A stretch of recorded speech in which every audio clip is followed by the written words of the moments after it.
iragile ngirame forora Deme baba ninga falenebe iragile ngirame forora Imutimiri okwimede irame kafera Imutifefe sukude irame kafera.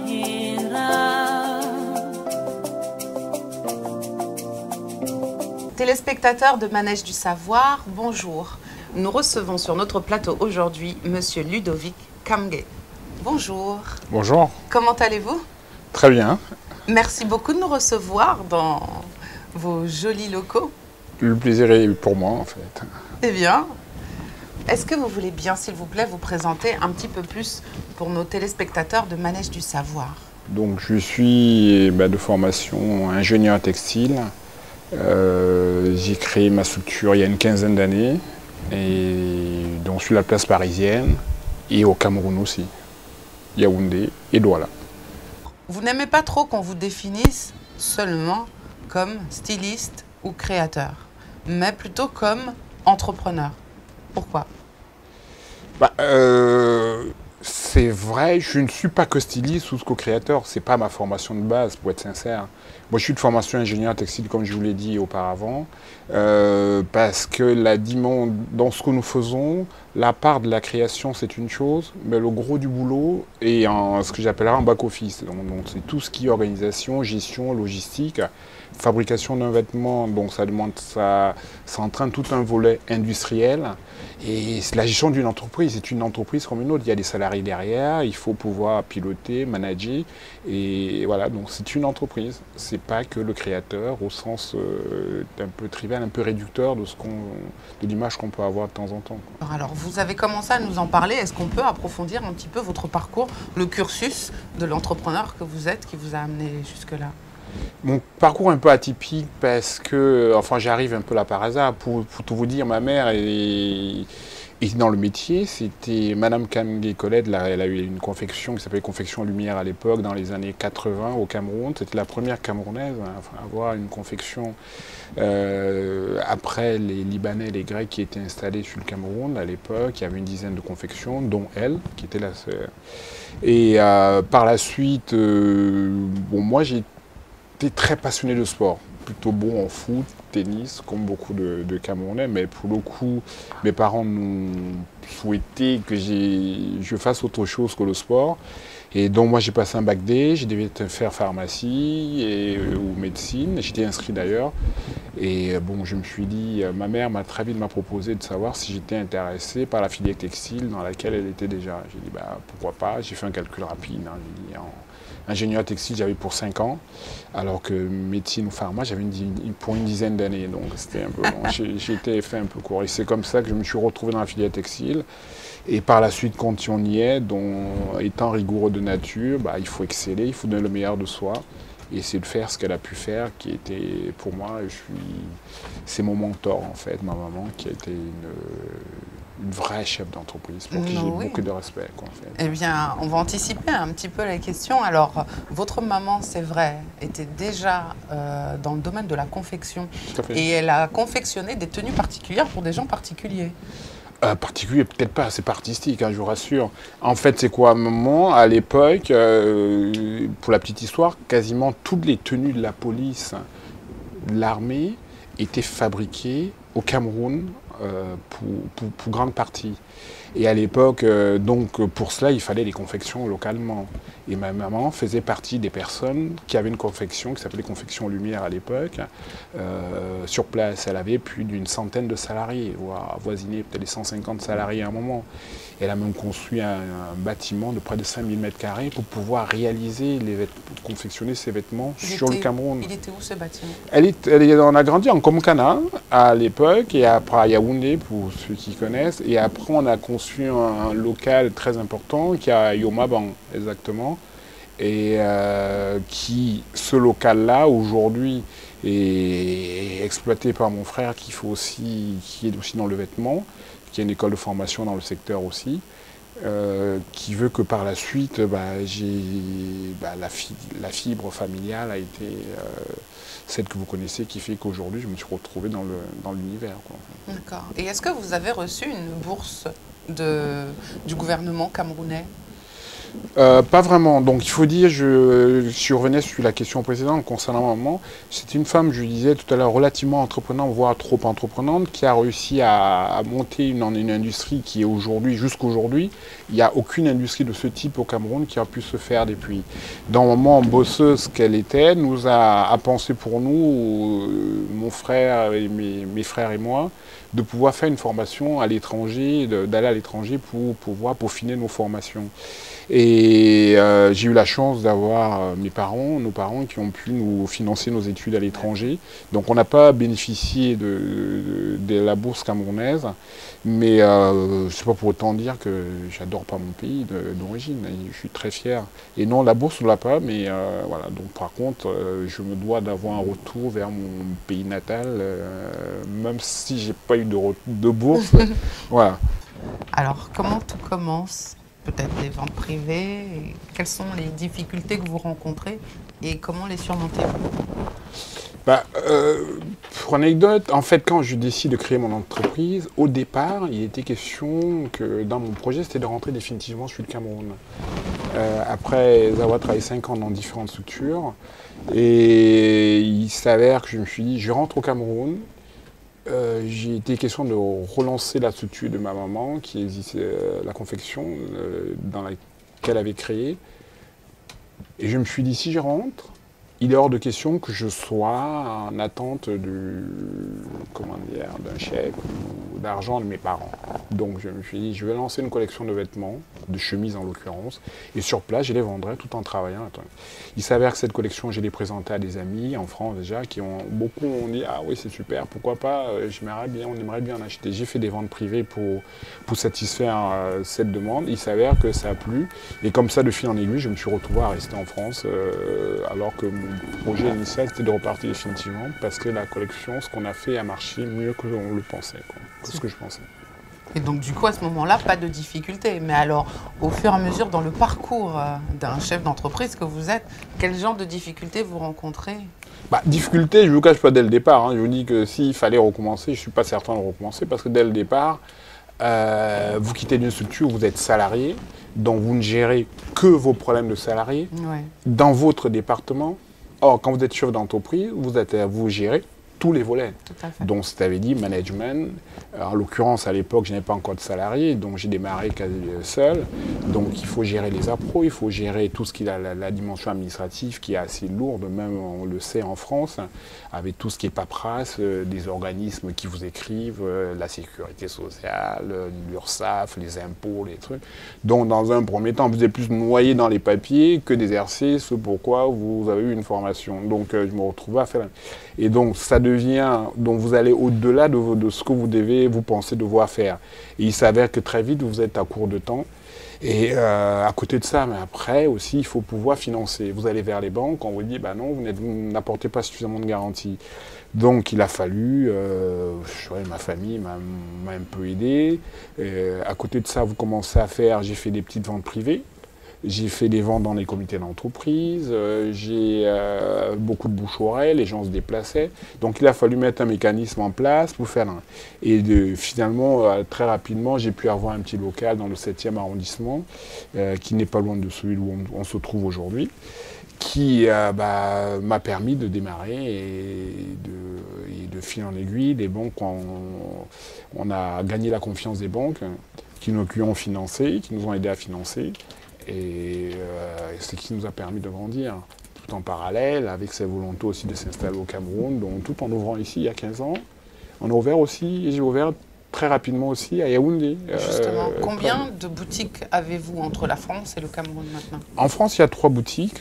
Et j'ai pris le parti, déjà même en France, être dans les quartiers les plus, enfin, entre guillemets, huppés, si on peut parler ainsi. Il faut être sans complexe. On va où ça se passe, où il y a la concurrence. Une belle concurrence vers le haut, pas vers le mass market, ce qu'il y a de plus beau. Je suis dans le 7e arrondissement, c'est le quartier le plus huppé de Paris, si on peut dire ainsi. C'est à 2 pas de la Tour Eiffel. Et un autre magasin à la place de la Madeleine, à 2 pas de la Concorde, pas loin des Champs-Élysées. Voilà, donc je me suis toujours été animé par un dynamisme vers le haut. C'est un peu, comment dire, la formation que j'ai pu recevoir, l'identité de maman que je véhicule. J'ai tendance à beaucoup la citer parce que pour moi c'était vraiment un réel exemple et qui m'a toujours dit, et mon père aussi, très ambitieux, il faut aller chercher vers le haut. Je suis arrivé en France, j'avais 13 ans, j'ai 47 aujourd'hui. Il y a toujours eu cette réelle volonté d'avoir un retour vers la terre patrie, qui veut que, malgré le fait que j'ai quasiment pas vécu au Cameroun, il y a toujours cette volonté de faire des choses au Cameroun. Aujourd'hui, à mon petit niveau, j'emploie quand même une quinzaine de personnes au Cameroun, qui est pour moi ma plus grande fierté, quoi. Ah, justement.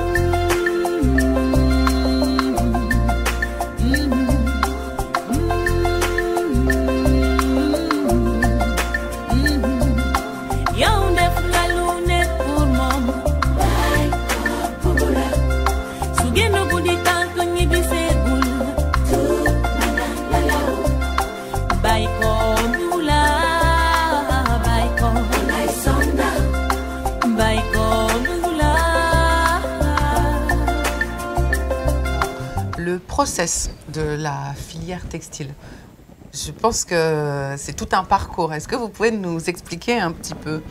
Parce qu'investir dans cette industrie, est-ce que c'est rentable? On peut se poser la question de la sorte ou pas? C'est très intéressant la question. Pourquoi? Parce qu'on a une vision en général assez réductrice du vêtement, du textile. Parce que quand on parle vêtements, quand je prends le cas du pays que nous connaissons tous, le Cameroun, l'Afrique, dès qu'on parle de tailleur, le tailleur n'a pas la reconnaissance qu'il devrait avoir comme dans un pays comme la France. Parce qu'en Europe, quand vous dites « je vais chez un tailleur », c'est chapeau bas. Tout le monde ne peut pas aller chez un tailleur. Alors que chez nous, quand on va chez un tailleur, c'est ceux qui n'ont, à la limite, on va dire, moins de moyens qui vont chez un tailleur. Quoi qu'il y a des tailleurs avec des réelles compétences sur le Cameroun, j'en ai rencontré, mais malheureusement, ils n'ont pas forcément le matériel, l'environnement. Les gens ne sont pas toujours prêts à payer la qualité du produit qu'ils offrent. Donc, la filière textile, elle est très grande. C'est une filière comme une autre, mais qui est vraie. On part du coton, quand on parle du tissu en coton, pour arriver à un vêtement en boutique ou à la distribution. De la même manière, on va partir de la laine prélevée sur un mouton pour pouvoir avoir au bout un vêtement au bout. En fait, c'est quoi? Vous prélevez de la laine sur un mouton, si on prend le cas de la laine, ou du coton, comme je disais. Le coton doit être travaillé, ce qu'on appelle je schématise, hein. Vous avez de la filature, vous arrivez au fil, après le fil, il faut traiter, il faut faire du tissage, il faut tisser les tissus. Après le tissage, apparemment, il y a de la teinture, ou il faut teindre les pièces dans certains cas. Derrière, il faut fabriquer le vêtement. Après la fabrication du vêtement, il faut distribuer. Donc, vous voyez, la filière textile, c'est une filière qui est relativement relativement longue, pour pouvoir l'intégrer complètement. Il y a très peu de pays qui arrivent à l'intégrer complètement, c'est-à-dire partir de la matière première, de la plantation, des plantations, à la distribution. Même en Occident, pour beaucoup, on ne produit pas du coton en Europe, donc forcément le coton, souvent les meilleures qualités vont venir d'Égypte ou du Cameroun, dans certains pays d'Afrique, et eux ils vont faire le process le suivi du process. Or nous aujourd'hui, je pense qu'il y a matière à faire beaucoup chez nous, mais ne pas être peut-être complètement intégré, mais ne faire qu'une partie déjà, ça serait bien. Donc en fait, ce que vous voulez dire, c'est qu'il y a moyen aussi de créer de l'emploi. Ah oui, mais c'est un secteur, l'intérêt du textile, c'est un secteur à fort pourvoyeur d'emploi, qui est malheureusement un peu trop négligé en Afrique subsaharienne. Si je prends le cas du Maghreb, la Tunisie et le Maroc, que j'ai pratiqué énormément quand j'étais salarié, où on allait fabriquer nos vêtements, là-bas, pour les entreprises dans lesquelles je travaillais, les gouvernements de ces pays pour inciter les entreprises, les entrepreneurs à s'installer sur le Maghreb, ont mis en place des programmes de défiscalisation pour ces entreprises qui viendraient s'installer, créeraient en retour de la défiscalisation, créeraient de l'emploi. Et il faut savoir, c'est un métier, ce sont des métiers où, en fait, dès qu'on est dans le domaine de l'industrie, il y a une redistribution obligatoire. Redistribution, ça veut dire qu'un patron qui gagne de l'argent ne peut pas garder que pour lui, parce que quand vous avez 10, 20, 50 salariés ou 100 salariés, vous êtes obligé de payer ses salariés. Donc vous redistribuez forcément. Vous les payez bien ou pas, et ça peut créer tout autour, je veux dire, ce sont des emplois qui sont facilement. C'est un métier où on peut former relativement facilement. Vous avez tous, on connaît tous des couturières ou des tailleurs qui savent à peu près coudre. Donc ces personnes, en l'espace de 5-6 mois, peuvent être opérationnelles comme ce qu'on appelle des mécaniciens en atelier, qui pourraient monter des vêtements. Et bah, je tends la main à nos gouvernants, parce que ce sont des secteurs où on gagne très peu, les marges sont très faibles. Donc pour pouvoir faire exister ces secteurs, il faudrait quasiment qu'il y ait un accompagnement de l'État, parce qu'aujourd'hui, réinvestir, il est plus facile d'investir aujourd'hui dans le bâtiment, dans l'immobilier, ou peut-être dans les mines qui rapporteront beaucoup plus d'argent, alors que là, vous allez avoir 100, 200 salariés, avec des retours d'investissement faibles. Donc accompagnons le secteur, et ça permettrait pour à certains créateurs locaux par moment qui n'arrivent pas à fabriquer leurs vêtements, de pouvoir faire des séries pour leurs vêtements aussi. En gros, je vais dire, pour résumer, l'État demain décide d'accompagner. Moi, aujourd'hui, je suis dans la distribution, mais ma formation première, c'est d'être industriel. Moi, demain, j'ai l'environnement qui nous permettrait de nous installer en tant qu'industriel. Je suis preneur tout de suite, mais il faut qu'on nous apporte de réelles garanties, parce que la garantie n'est pas que pour 1 an, 2 ans, parce que le retour d'investissement, ça va se faire sur plusieurs années. Il faut être patient. Voilà, donc il faudrait que l'État sache que si jamais les gens investissent dans ces secteurs-là, c'est dans 5-10 ans qu'il y aura tel retour. Mais en même temps, on embauche des gens tout de suite. Donc vous n'avez plus de gens au chômage, vous avez moins de personnes au chômage. Et socialement, c'est ce qu'il y a de mieux. Quel équilibre on peut avoir si c'est en travaillant? Donc voilà. C'est ça, le message que vous faites passer aux jeunes, c'est travailler et ayez foi lorsqu'ils veulent s'engager dans ce domaine-là, qui est le textile. C'est-à-dire que le travail paye. Voilà. Le travail paye, c'est pas propre au textile, c'est comme dans tous les domaines. Mais c'est vrai qu'aujourd'hui, un jeune qui voudrait entreprendre dans le textile ou dans autre chose, j'ai envie de dire, c'est un peu trivial, il faut beaucoup de courage, il faut une réelle volonté, il faut l'abnégation, il ne faut pas lâcher, c'est pas la première difficulté qu'on dit, bah, c'était pas le bon secteur ou quoi que ce soit. Bon, c'est vrai que tout le monde, il y a des gens qui sont, on va dire, bien nés ou qui ont le truc, ils touchent le secteur. Ils vont dans un domaine, ça marche tout de suite, mais la masse des personnes, c'est pas. Donc pour pouvoir arriver, il faut pas lâcher prise. On va se ramasser, on va prendre les. Moi, quand j'ai démarré ici, on m'avait dit qu'il fallait attendre 10-15 ans pour avoir les résultats que j'ai aujourd'hui. Je ne suis pas certain que je me serais engagé, mais il faut savoir, il faut être très très patient. Ça me fait penser que vous venez de recevoir un prix. C'est le prix d'entrepreneur africain 2015, là. Spécial Planète PME. Alors, oui, mais qu'est-ce que ça fait? Ah oui, c'est toujours plaisir. On ne peut pas cracher dans le soupe. C'est vrai que quand on est reconnu, encore plus à ce niveau, c'est vrai que la CGPME, c'est quand même un des organismes patronaux français qui a quand même pignon sur rue, dont être reconnu par ces personnes, ses pairs, c'est très flatteur. En l'occurrence, il y a le ministre Sapin, le président du chef de l'État français, qui était aussi dans ces... en grande pompe. Donc ça reste flatteur. Petit entrepreneur de mon état, être reconnu avec une petite fierté camerounaise derrière, dire voilà, donc tu es reconnu, c'est toujours bien quand voilà, donc c'est une grande fierté de pouvoir d'avoir eu cette reconnaissance, d'être entrepreneur africain. En fait, c'est le titre. Ouais, le titre, mais il faut dire aussi, j'étais un peu surpris qu'ils pensent à moi, qu'ils aient pensé à moi. On m'a expliqué effectivement que ça ne tenait pas qu'aux chiffres ou le nombre de points de vente ou de ce qu'on peut faire. Bon, c'est l'idée de se dire, il y a une espèce de cohérence, de cohésion dans ce que vous faites depuis 15 ans, entre le nombre peut-être de points de vente, le personnel, le chiffre d'affaires, les ratios qu'ils peuvent avoir, le fait d'entreprendre aussi au Cameroun, en Afrique, parce qu'au Cameroun, il y a des gens qui entreprennent, mais ils font un truc, ils ferment, ils rouvrent autre chose, mais il y a quand même une continuité dans ce qu'on fait. Ça fait 15 ans que je suis là-dedans, et 15 ans que ça existe, avec des salariés, je suis le Cameroun, enfin voilà. Donc je pense que c'est ça vient, comment on dit, couronner un ensemble de choses, et à ça, j'associe forcément les gens avec qui je travaille depuis des années, parce que seul on ne peut rien faire, hein. Donc voilà, donc j'associe mon équipe entière à ça, en fait. Est-ce que ça vous fait un pincement au cœur que cette reconnaissance ne vienne pas du Cameroun? Ah, ça serait le kiff, ça veut dire. Si ça viendrait du Cameroun directement, on serait...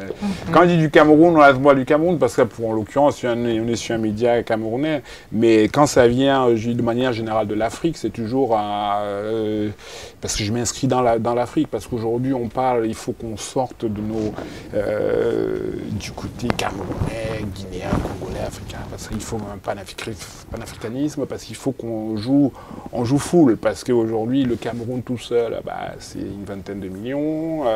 Chaque pays, si on joue solo, on est trop petit.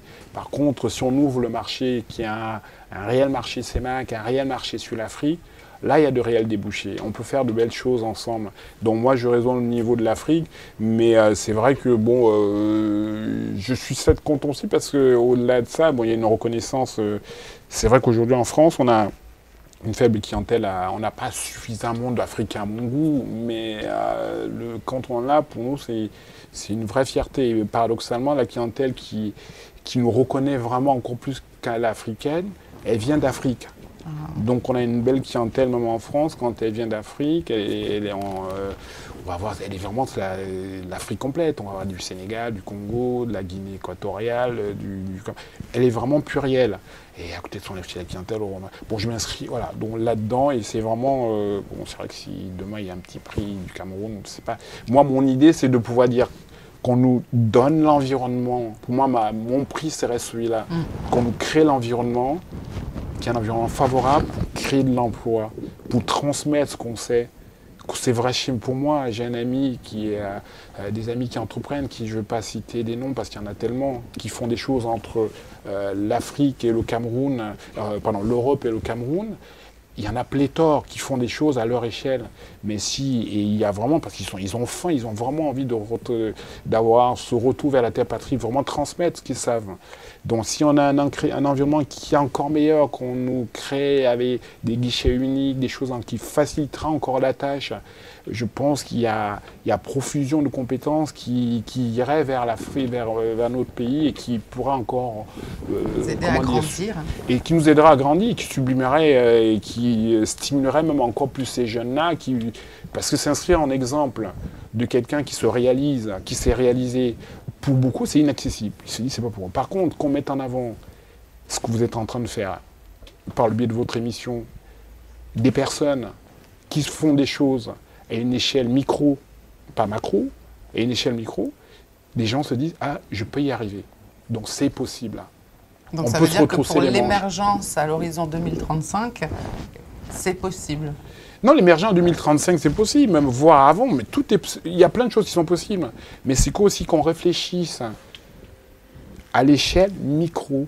Parce qu'aujourd'hui, chez nous, en Afrique, en Europe, bon, ils ont des outils pour réagir à l'échelle micro. Mais chez nous, malheureusement, on est trop sur des très grands projets. À l'échelle des milliards, des milliards, des milliards. Il y a un besoin à une échelle micro, des personnes qui ont des projets à 10 millions, à 5 millions, 2 millions, 1 million, 500 000, 300 000. Des objectifs atteignables. Atteignables et réalisables quasiment de suite. Donc il faut qu'on mette des mécanismes en place qui pourraient, aux petits entrepreneurs qui voudraient créer quelque chose, de devoir et de pouvoir le faire de manière très facile, très facilement. Il y a des montants qui sont à échelle humaine, qui pourraient être attribués à des jeunes entrepreneurs et réalisés. Pensons aux PME, aux petites entreprises. C'est voir le prix que je reçois à la CGPME, qui est le patronat, entre guillemets, des petites entreprises en France, à mon goût, aura plus de faveur de l'opinion publique de manière générale, bon, sans oublier les gros, parce qu'ils font aussi, parce que la population comprend mieux ce que l'artisan va faire que si vous me parlez d'un Dassault, ou pour lui, un Dassault qui conçut des avions, pour lui, bon, on lui parle chinois, c'est trop compliqué. Mais si vous me parlez je sais pas, du mécanicien qui a fait une école d'ingénieur en mécanique, qui a fait un BTS en mécanique et qui a réussi, en ouvrant des ateliers, il y a le respect. Et voilà. Et pour finir là-dessus, il faut savoir aussi qu'on mette en avant des gens qui se réalisent ce que vous êtes en train de faire par le travail, par les forceps. Parce qu'aujourd'hui, quand on parle de réussite, on parle d'un sportif ou d'un musicien, bien, mais il est plus difficile d'être musicien ou d'être sportif, parce que c'est un don. Et ça, vous pouvez être un cheval, un âne ne sera jamais un cheval de course. Vous pouvez faire du footing tous les matins, mais vous ne serez jamais un footballeur. Vous pouvez jouer au ballon toute la journée. Mais même celui qui est mauvais, en travaillant tous les jours, on peut devenir médecin, on peut devenir ingénieur. Mais c'est plus accessible. Donc pour ça, il faut qu'on mette en avant un peu plus les gens qui se réalisent de cette manière. Et moi, je pense que ça pourrait créer une réelle émulation pour les jeunes de ce côté. Oui. Alors, je suis curieuse, est-ce que vous utilisez le coton qui vient du Nord Cameroun pour confectionner vos vêtements? Et comment trouvez-vous notre coton? Le coton, voilà, pour rentrer dans l'aspect un peu technique, il faut savoir, le coton, dans beaucoup de choses, c'est la matière, enfin, on parle de la matière première. Tout à fait. Or, si vous prenez le prix de revient d'un mètre de tissu, la part de la matière première représente même pas 1%, 1 pour 1000 du prix. Donc en fait, vous avez, c'est comme si vous avez un diamant, enfin un diamant brut, vous avez un produit, mais c'est la transformation qui va créer de la valeur ajoutée à ce produit. Le coton à l'état brut, parce qu'on parle du coton d'Égypte, par exemple, qui est l'un des meilleurs cotons au monde, quoique celui du Cameroun est aussi de bonne qualité, pour qu'il ait la reconnaissance qu'il a, c'est parce qu'il est souvent traité dans des filatures que vous pouvez retrouver en Suisse, qui sont traités comme de l'horlogerie ou en Italie dans certaines fabriques. Pour répondre à votre question, aujourd'hui, le coton du Cameroun, pour pouvoir vraiment l'exploiter, il faudrait créer toute une filière derrière, de filature, de tissage et autres. Et ça demande des investissements colossaux pour pouvoir vraiment bien faire. Alors, à part votre famille professionnelle, peut-être que vous avez femme et enfants? Tout à fait, oui. J'ai une femme, j'ai ma femme, oui, et 2 enfants qui ont 9 ans et 7 ans. Voilà. Aimeriez-vous que vos enfants suivent vos pas dans le domaine du textile, qu'ils soient des créateurs, des stylistes, des entrepreneurs? Oh oui, c'est toujours un peu... oui, on a tous un peu envie que les enfants reprennent le bébé derrière. Donc aujourd'hui, effectivement, dans le domaine, c'est vrai que c'est pas un domaine qui est facile. Il y a beaucoup de gros trusts qui prennent le marché. Donc c'est l'idée qui est la mienne d'aller chercher de plus en plus haut de gamme sur un marché de niche. Et si demain mes enfants, je ferai tout s'ils peuvent reprendre. S'ils décident de reprendre, ça voudrait dire que j'aurai accompli quelque chose de beau. Donc charge à moi de me battre pour leur laisser quelque chose de bien fait. Bon, écoutez, nous arrivons au terme de notre entretien. Est-ce que vous voulez dire quelque chose, quelques mots de fin? Peut-être nous dire quels sont vos loisirs, parce que vous travaillez beaucoup. On sait qu'un entrepreneur, s'il ne fait rien, il ne se passe rien. Mais peut-être que vous donnez quand même un peu de repos. Repos, mon dada, c'est de faire j'adore le sport. Ouais. Donc dès que j'ai un moment de libre, j'ai toujours mes raquettes parce que je suis passionné de tennis. Bon, le foot, comme tous les Camerounais, c'est un peu de soi, mais à côté de ça, vraiment passionné de tennis. Donc dès que je voyage, j'ai toujours mes raquettes de tennis. Et j'ai mon petit club à Yaoundé. L'un de mes souhaits, c'est que si le tennis club de Yaoundé pouvait réouvrir, rapidement, ça serait bien parce c'est le seul club de Yaoundé, il y avait 4 cours et les 4 cours sont fermés encore. Donc laissez-nous l'ouverture, on a plein de jeunes qui aimeraient jouer au tennis, moi c'est ma passion le tennis. Et que notre chef de l'État, le président Biya, nous aide, nous crée l'environnement pour redynamiser et impulser encore mieux et que les talents camerounais qui sont à la diaspora, dans la diaspora, puissent venir exceller et transmettre leur savoir au Cameroun, quoi. Bien écoutez, merci infiniment pour votre accueil, pour tout ce que vous nous avez dit. Nous avons beaucoup appris et moi je suis vraiment très très fière de vous avoir rencontré aujourd'hui. Ah bah, tout le plaisir est pour moi, et je vous en remercie et bravo pour le type d'émission, de mettre en lumière des personnes de tout horizon et de compétences diverses. Hein. Et bravo, chapeau, merci. Merci. Merci. Je vous dis à bientôt et bonne continuation. Merci infiniment. Merci. Téléspectateurs de Manège du Savoir, voilà, notre entretien avec Monsieur Ludovic Kamge est terminé. C'était un vrai plaisir. Merci de nous avoir suivis. C'était Yanga avec notre réalisateur Martin Kay. À bientôt.